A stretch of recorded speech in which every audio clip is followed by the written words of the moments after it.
Imagine all the things you'd accomplish if you never procrastinated. Maybe you'd have learned that instrument by now, or would have written that novel, or would have that great beach body. If I never procrastinated, I would have been done this video 6 months ago when I first started it. And it all started with a simple question. Can I solve procrastination forever? And honestly, I thought it would be this straightforward thing. All I have to do is work out what's going on in the brain, stop that thing from happening, and then I wouldn't procrastinate anymore. But then when I actually asked a neuroscientist about it, he said this. People think that you can turn on an MRI and see where something is happening in the brain. But the truth is that's not so. This stuff is vastly more complicated, so we have theories. And at this moment, it became extremely obvious why it's such a hard thing to solve. Because we don't actually know what's going on in your brain when we procrastinate. All we have are theories. And these theories tell us what's probably happening based on what we know about how the brain works.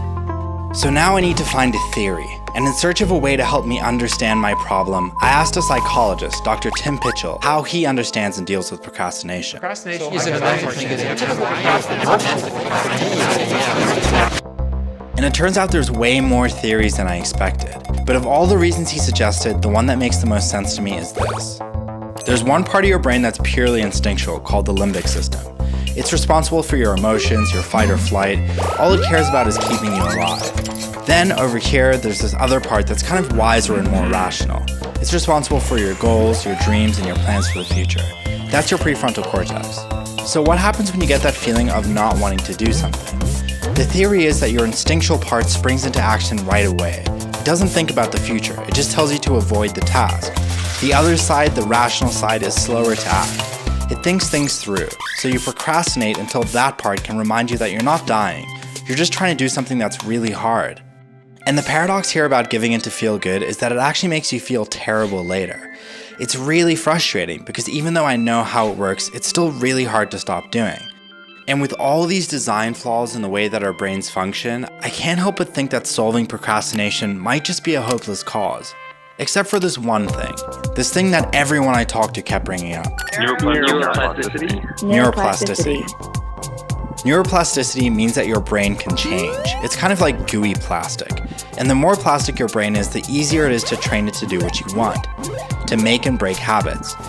So you can develop your brain, and the best way to do it is actually thousands of years old. Really what we want to do is downregulate the limbic system. And what we want to do is strengthen the response of the prefrontal cortex.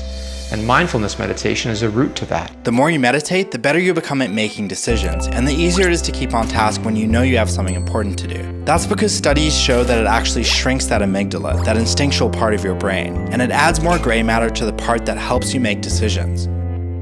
And that's what we know works. But there's probably hundreds of theories on how to deal with procrastination based on the way you think it works in your brain. So can you solve procrastination? Sort of, but it's not really easy and it does take a lot of practice. The thing that I realized about procrastination was the one thing that I hoped that I wouldn't. That everyone deals with it, that there's no simple solution. You just have to decide what matters most to you and just do whatever it takes to get started.